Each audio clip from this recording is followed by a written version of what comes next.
Hello and welcome to Cafe Mutual YouTube channel. Friends, the MF industry has added over 1.05 crore investor in just a year. So this is a record number in the history of mutual fund industry. So the total investor count has now reached 5.26 crore investors. However, we have a long way to go. Considering the fact that India has close to 75 crore PAN card holders and the middle class population is close to 41 crore. So we have a long way to cover now. So to discuss more about this and how industry can add more number of investors, today we have invited Jatinder Pal Singh, CEO ITI Mutual Fund. Jatinder Pal Singh, as he commonly known as JP in the industry, is a seasoned professional and has 25 years of experience in the mutual fund industry. He has played key role in expanding distribution outreach for many fund houses. So let's welcome him. Welcome to the show, JP. Thank you, Shishant. Thank you so much for having. So JP, as you know that industry has added over 1.05 crore new investors in 2024. So what can be done to increase this number in a big way? Because we have a lot of opportunity. Sure, Nishant. Nishant, that you are talking about is big numbers, 10 million plus in a year. Yeah. I first let me laud the efforts of all the distribution and the AMC's people put together and others involved in this industry. So let me just give you a little background so that it's easy to catch up the numbers that we talk about. 25 years back when I came to the industry, the whole AUM was about approximately 1 lakh crores. Okay. But 10 years back, a decade back, this would have been 14, 15 lakh crores. And now, and 5 years back, this was approximately what, 26, 25, 25, 26, 27 lakh crores. So when we talk about close to 68, 69 lakh crores, numbers sometimes in this 25 years is like 65, 70 times. But everything is in context of the size of the economy and the income that is generated by the citizens across. And at the same time, mutual fund as a investment solution provider is very key product, but it has also grown. It has also taken the education of savings investments across India in the last 25 years. So naturally, growth happens when awareness is there. So when I talk about last 5 years back, people tend to say, there has been so much of growth. What I want to make everyone conscious is, yes, growth has been there from 25, 26 lakh crore, we come to 68 lakh crores, but the growth has also been there despite the challenges we faced from COVID to, a few of the geopolitical risks we are seeing now. And now that we are closing to the $4 trillion economy, context of 65, 70 lakh crore can be debated whether this is adequate or this could have been more, right? So what we should do is we should accept the numbers as reality as it is. So you talked about the opportunity. I think opportunity. I'll just add to what you started by putting the question to me. Every record is made to be broken, and I'm sure the the 10 million number record will be broken in the coming time, because if we are moving towards a $10 trillion economy in approximately 10 years time plus minus, then the 4 trillion we are talking about approximately will and 1.5 time growth. It's an absolute humongous absolute growth. It's not about percentage anymore. So where we came in the last 77, 78 years, we may replicate that in the next 7, 8 years. So it's a huge opportunity, but the opportunity will happen day by day, month by month. It is not like a lottery ticket, you where suddenly you got a huge lottery, and even if, right. My simple take is, future is bright, and maybe brighter in absolute terms, and we all need to put in the basic effort towards doing good service to the client, and everything will follow in. Okay. So JP, so as we all know that mutual fund industry has witnessed tremendous growth in over the last 5 years. So how can industry sustain this growth and ensure the momentum remains intact? Sure. So last 5 years, from 26 lakh crores to 65, 70 lakh crores, it's about 20% CAGR. This percentage, is also takes into account the equity mark to market or valuation growth also, which is more a factor of last 2 years than anything before. So I think this opportunity remains. So even if we are running 10 to 11% nominal growth of the GDP, well, maybe estimated 7 years or so, we should double economy from, let's say, to about 7 to 8 trillion, maybe 7.5 trillion. In that, even if you take 25% as a saving rate, so it will be close to $2 trillion savings per annum. So the per annum is very important. It's a recurring savings. So there are people who tell me, look, as India grows, maybe this expenditure will grow, savings may come down. So savings may come down in percentage terms, 25 to 22, 23. Doesn't matter too much, because even then, instead of maybe 1.75 trillion, 2 trillion, we may have 1.5, 1.75 trillion. So the opportunity is large, and opportunity is there for even more people to come and to take this benefit, for more investment advisors in the industry. अच्छा JP, मुझे एक बात बताइए कि अभी हम अच्छे से ग्रो कर रहे हैं, लेकिन आगे में हमारे लिए क्या अपॉर्चुनिटीज होगी और क्या चैलेंजेस होगा एमएफ इंडस्ट्री के लिए? जी जी। तो निशांत, अगर मैं एकदम थोड़े एक दो पॉइंट्स मैं लेकर दूं, क्योंकि जो मैं बात कर रहा हूं, देखिए, गवर्नमेंट का विजन क्लियर है, विकसित भारत 2047। 2047, चाहे वो 30-35 ट्रिलियन डॉलर हो, 40 ट्रिलियन डॉलर हो, ये एक विकास के प्रतिशत ग्रोथ के ऊपर डिपेंड करेगा। सो ना व्हाट इसमें इसमें अगर मैं पर कैपिटा की बात करें, आज 20 साल पहले जो पर कैपिटा $500 मतलब पर कैपिटा थी, वो आज करीबन 3,000 के आसपास हो चली है, मे बी 2700-2800 हो गई अभी। ये जहां 7,000 की तरफ जाएगी, ऑटोमेटिकली मतलब ज्यादा लोगों के पास एवरेज में ज्यादा पैसा आएगा, तो वो अपॉर्चुनिटी हर तरह से रहेगी, इंक्लूडिंग सेविंग्स प्रोडक्ट। आपने जो थोड़े चैलेंजेस कहे, उस सेम तरह के चैलेंजेस रहेंगे, सिर्फ रुख बदल के, थोड़ी वेलोसिटी चेंज करके नए चेहरे लेकर आएंगे। तो अगर मैं सिंपल एग्जांपल लेता हूँ, वॉलेटिलिटी पहली बार नहीं हो रही है अंदर, राइट? ये पार्ट एंड पार्सल मार्केट का है। तो फाइनेंशियल जो हमारे जो एमएफडीज हैं, हमारे जो आरआईस हैं, हमारे जितने भी इस इंडस्ट्री में पार्टिसिपेंट्स हैं, वो एक क्लाइंट के, एक इन्वेस्टर के लाइफ के गोल्स के हिसाब से उसको उस डायरेक्शन में लेके जाते हैं। शॉर्ट टर्म ये करेक्शंस अगर हो तो कोई गलतियां ना हो कि कोई पक्षपात में कोई कहे कि मैं रिडेम्पशन कर देता हूँ, निकल जाता हूँ, स्विच आउट कर देता हूँ, क्योंकि पार्ट एंड पार्सल है ये। एक्सपेक्टेशन सही बिल्ड करनी चाहिए, क्योंकि पिछले 2 सालों में ज्यादा रिटर्न्स आई हैं, हमको समझ है कि देखिए इन 2 साल के, उसके 2 साल पहले के एवरेज आउट हो रहे हैं। तो ये थोड़ी जो करंट थोड़ी सेलिंग चल रही है एफआईएस की, कुछ जियो पॉलिटिक्स के, कुछ वैल्यूएशन की बातें हैं, ये सब उसको एवरेज आउट कर रहा है। बट वेल्थ क्रिएशन जो जो जो हमारे ऑब्जेक्टिव्स हैं, वो टाइमिंग में नहीं, टाइम में इन्वॉल्व है। कि किसी की रिटायरमेंट है उतने साल, किसी की कोई और गोल रिक्वायरमेंट है, बच्चों की एजुकेशन, घर बनाने की। तो this is not about timing, and so और वो ना हो पाएगी, तो वो चैलेंजेस ओवरकम करते रहेंगे हम, एंड ये कॉन्शियस होना पड़ेगा। अच्छा अच्छा, तो JP, right, you can not take for granted that good times will last always, it is average out, but ultimately objectives achieve हो जाएंगे। जी। तो जेपी, एक और चैलेंज मैं आप हाईलाइट करना चाहता हूँ। जैसे इंडस्ट्री जो है 100 लाख करोड़ की तरफ बढ़ तो रहा है, for sure, number of investors भी बढ़ रहे हैं अच्छे पेस से, लेकिन जो नंबर ऑफ डिस्ट्रीब्यूटर्स है वो कहीं ना कहीं बढ़ नहीं रहा है। वो हर साल 20-25 हज़ार लोग आ रहे हैं, आज भी 20-25 हज़ार लोग ही आ रहे हैं। तो क्या कर सकती है इंडस्ट्री नंबर ऑफ डिस्ट्रीब्यूटर्स बढ़ाने के लिए? तो निशांत, थोड़ी अवेयरनेस तो एम्फी ने भी कराई है दौर में, और मेरे हिसाब से ये रुकना वैसे ही रहा है जिस तरह से। थोड़ी अगर मार्केट्स रिसेंट टाइम्स में अच्छे रिटर्न्स दे, जो रिसेंट सी बायस के अंदर इन्वेस्टर्स भी आते हैं, उस तरह से कुछ डिस्ट्रीब्यूशन भी नेटवर्क बढ़ता है। बट इंपॉर्टेंट बात क्या है, ये हमको अपने डिस्ट्रीब्यूशन नेटवर्क, हमको फ्रेंचाइजी सिर्फ बड़े शहरों में नहीं चाहिए, हमको सेकंड थर्ड फोर्थ सिटी, क्योंकि सेकंड थर्ड सिटी भी अच्छी पोजीशन हो गई है, तो वहाँ नंबर्स, वहाँ पे लोगों को थोड़ी अवेयरनेस बढ़ानी पड़ेगी कि ताकि ये कवरेज बढ़ जाए हमारा।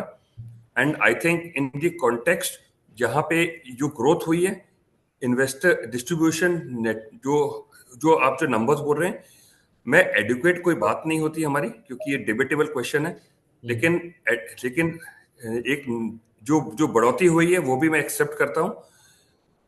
आप देखोगे ना वो ऐसे होगा कि नेक्स्ट कमिंग टाइम में जितने डिस्ट्रीब्यूटर्स अभी रिसेंटली आ रहे हैं उनकी ग्रोथ हमको 5-10 सालों में दिखेगी।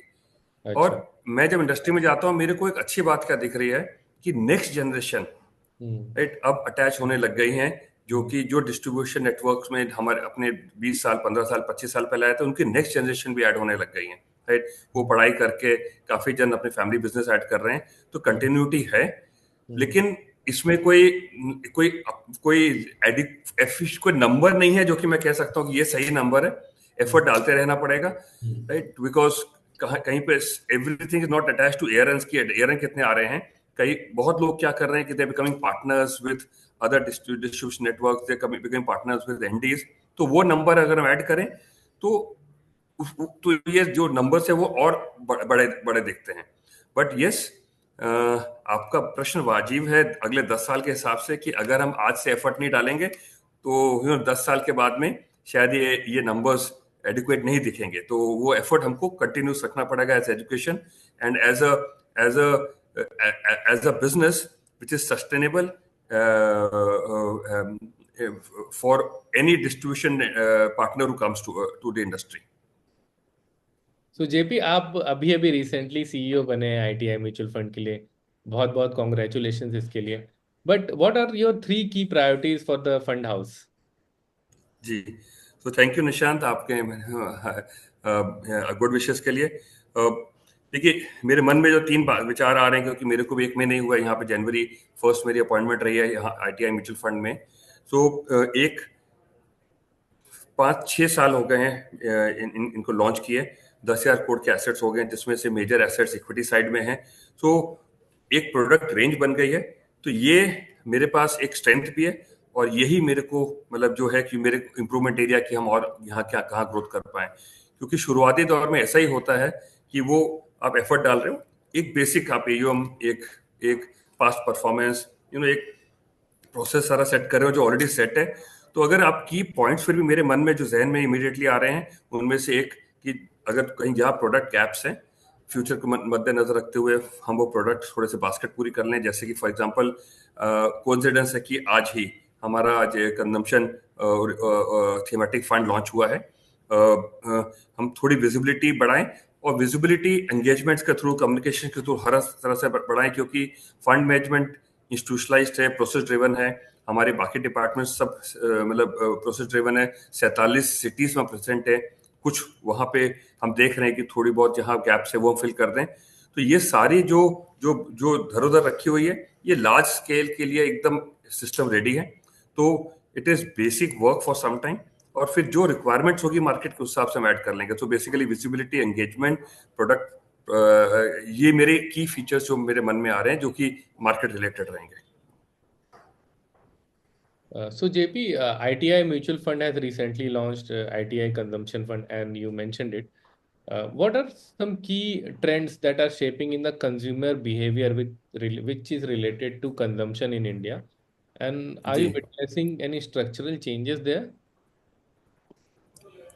निशांत, एक्चुअली बहुत ब्रॉड वर्ड सब्जेक्ट है, क्योंकि ये जो आपने बातें बोली उसी बेस में कहीं पे इस प्रोडक्ट के अंदर यानी कंजम्पशन थीमेटिक फंड जो लॉन्च किया है वही थॉट्स हमारे थे कि ये इसकी बड़ी अपॉर्चुनिटी है इंडिया में इस प्रोडक्ट की।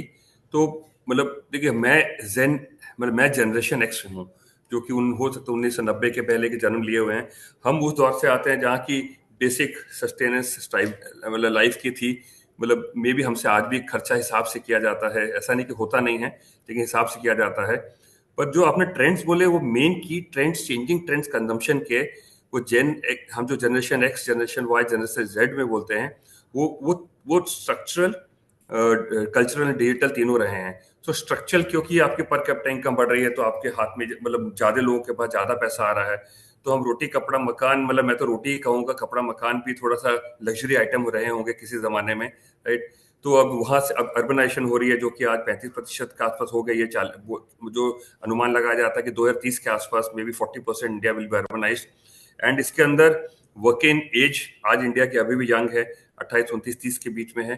अगले मतलब कुछ सालों में मतलब अप्रोक्सीमेटली 10-11 करोड़ लोगों की और एम्प्लॉयमेंट जनरेशन की बातें हो रही हैं। तो ये सारी चीजें एंड एंड एंड ना ही वर्किंग एज हमारी हमारी 28-29-30 की जो बात कर रहे हैं, बल्कि फीमेल मेल वर्कर्स दोनों तरफ, फैमिली में डुअल अर्निंग्स, हर तरह से ये सब चेंजेस कहाँ लाएंगे। हम जब स्ट्रक्चरल चेंजेस कह रहे हैं तो इनकम से आ जाती है, लेकिन कल्चरल चेंजेस जो हैं वो प्रेफरेंसेस हैबिट्स चेंजेस में आएंगी, जिसके अंदर की मतलब नीड से कंफर्ट, कंफर्ट से लग्जरी, अल्ट्रा लग्जरी साइड हमारी स्पेंडिंग बढ़ेगी, जिसको कि अल्टीमेटली सिंपल टर्म्स हम प्रीमियमाइजेशन भी कहते हैं। और इसके अंदर आप ऐड कर लीजिए डिजिटल चेंज, जो जो हमारे चेंजेस चल रहे हैं। मतलब कौन सोच सकता था कि कई कंपनियां प्लेटफॉर्म पे आएंगी और हम घर बैठे ऑर्डर कर सकते हैं, इम्प्रॉम्प्टू रिक्वायरमेंट, शॉर्ट मतलब इमीडिएट रिक्वायरमेंट्स, इससे नेचुरली टोटल कंजम्पशन ट्रेंड्स बदलते हैं, may be per capita consumption amounts भी बढ़ेंगे। और ये जो चेंजेस हम देख रहे हैं ये सब ऐड करेगा हमारी ग्रोथ का। और कोइंसिडेंटली ऐसा हुआ है कि यूनियन बजट जो 1 तारीख मतलब ये 1 फरवरी को जो प्रेजेंट हुआ है इस साल का 2025-2026 का, मैं डायरेक्टली तो नहीं कहता हूँ, बट इनकम लेवल जो इनकम छूट मिली है हमारी, तो जो कि करीबन टोटल एनुअली 1 लाख करोड़ की बात कर रहे हैं, I am sure some of it and maybe major of that will go into the consumption side। वो डिस्क्रिशनरी स्पेंड्स हो, वो बेसिक रिक्वायरमेंट्स हो, वो कुछ तो सेविंग्स में भी जरूर जाएंगी, वो सब उसको हेल्प करेगा। सो दिस सेक्टर में इस बजट के कारण भी थोड़ी पैराडाइम शिफ्ट हुई है इसके अंदर, कि जो कि डायरेक्शन अपने अपने यूनियन बजट से दिख रही है, and we think this will sustain for some time. And even past trends अगर आप देखोगे, राइट, जब हमने consumption index, Nifty consumption index को कंपेयर किया निफ्टी से, निफ्टी 500 से, तो इसके अंदर करीबन, और हमारी प्रेजेंटेशन पे सारी स्लाइड डली हुई है, करीबन 2% के आसपास, मतलब प्लस माइनस बोल रहा हूं क्योंकि पिछले 10-11 सालों में नंबर थोड़े वेरी करेंगे, एवरेज में करीबन 2% CAGR returns against Nifty 50 and Nifty 500 उनसे ज्यादा रही हैं, and many years at a lower volatility. तो उस हिसाब से हमको ये एज अ थीम अच्छी लग रही है। एंड कमिंग टाइम स्पेशली ये जो बजटरी ट्रेंड्स हमको जो रुख बदला है, इसको सपोर्ट भी करेगा। तो जेपी, जैसा आपको मालूम है कि इंडिया फास्टेस्ट ग्रोइंग इकोनॉमी है वर्ल्ड की, और कुछ ही समय में हम लोग थर्ड लार्जेस्ट इकोनॉमी बन जाएंगे इन मैज in over 3 to 5 years time. तो इसमें कंजम्पशन का क्या रोल रहेगा? कंजम्पशन कैसे कंट्रीब्यूट करेगा इस जर्नी में? जी, हाँ जी, हाँ जी। तो निशांत, जहां से मैंने बात की थी पिछले प्रश्न की, वहीं वापस जाता हूँ। हम्म। जब तक इनकम हमारे जैसे जेन एक्स के पास रहेगी, तब तक कंजम्पशन पैटर्न भी हिसाब से बढ़ेंगे, राइट। हम्म। तो हम लोग उस जमाने से आते हैं जहाँ की हिम्मत नहीं होती एक लेवल का खर्चा करने की। हाँ, पहले से ज्यादा कर रहे हैं, फिर भी रुक जाते हैं, क्योंकि हम लोग को हम मतलब हमारी अपब्रिंगिंग की वैसे रही है। बट पिछले 20-25 सालों में मैं कहता हूँ हर 5-5 साल में जो जनरेशन चेंज हो रही है, तो अगर जनरेशन एक्स है तो मेरे हिसाब से जनरेशन जेड जो है, मेरे हिसाब से जनरेशन जेड नहीं है। हर 5 साल में जनरेशन Z1, Z2, Z3 है, या 5-5 साल में जनरेशन चेंजेस हो रहे हैं, ऑटोमेटिकली हैबिट्स चेंज हो रहे हैं, ऑटोमेटिकली पैटर्न चेंज हो रहे हैं। एंड हम कुछ भी कह लें, अगर मतलब अगर सिर्फ सेविंग्स होगा तो ग्रोथ नहीं होगी, राइट। तो consumption, discretionary spends, lifestyle spends, comfort, हर तरह से ये ऐड होगा ग्रोथ के अंदर। जितनी कंजम्पशन होगी, पीछे फैक्टरी उतनी चलेगी। और इंडियन ट्रेंड्स ना, इंडियन ग्रोथ के, जैसे आपने कहा थर्ड लार्जेस्ट, तो थर्ड लार्जेस्ट मतलब अगर 5 ट्रिलियन के आसपास चले गए तो हम थर्ड लार्जेस्ट हो जाएंगे, हम मतलब फिफ्थ लार्जेस्ट ऑलरेडी हैं। तो ये रैंकिंग अब इंपॉर्टेंट नहीं रही, एब्सोल्यूट ग्रोथ हमारी अभी जो ग्रोथ है, हम खुद से कितनी अच्छी, मतलब नेक्स्ट ईयर, उसके नेक्स्ट ईयर कैसे एब्सोल्यूट कितनी जीडीपी ग्रोथ कर सकते हैं, उसके ऊपर वो बात रह गई है। हमारा चैलेंज हमसे खुद से है, ना कि किसी और से कंपैरेटिव है।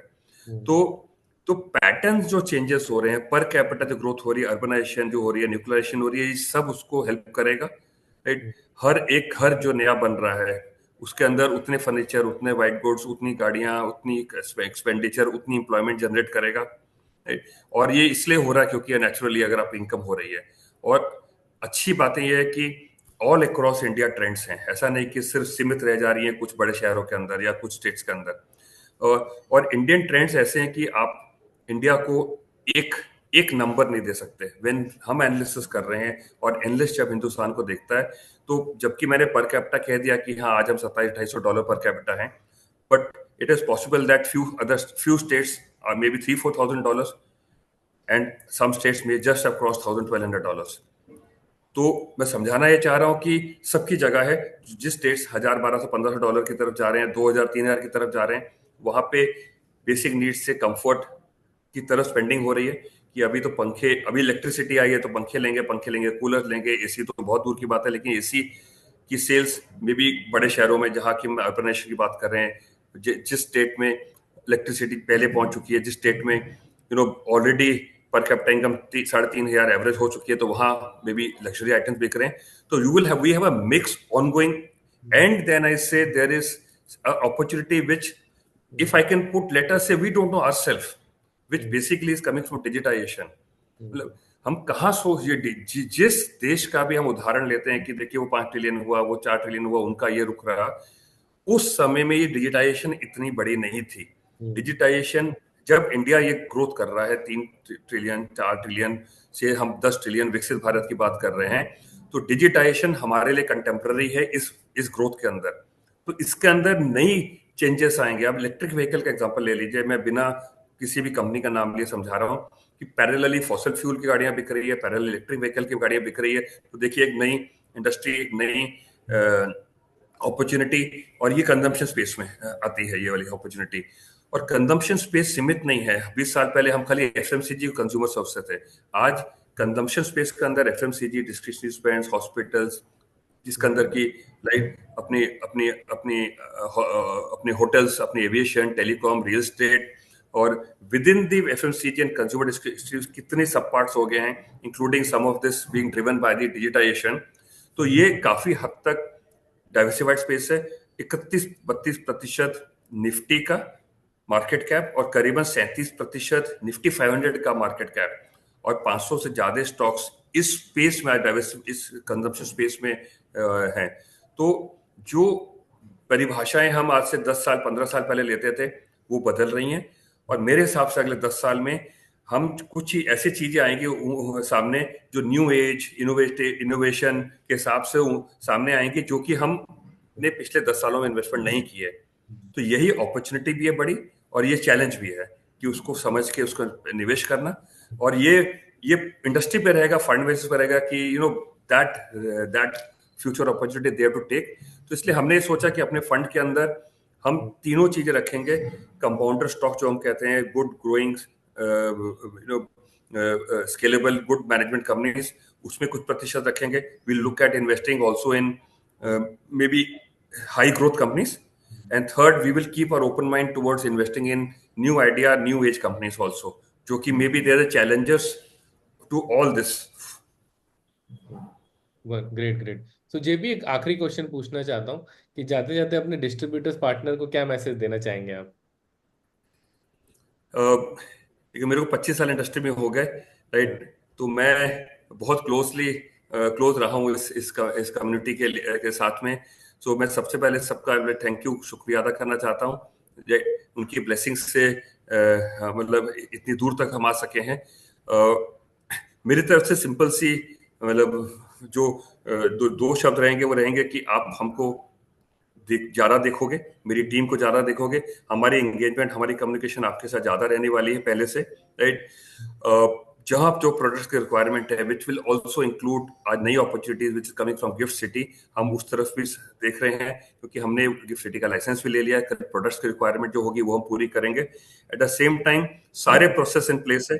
मेरे को 10,000 करोड़ एओ मिला है, जो कि मेरा दायित्व है इसको बढ़ाना।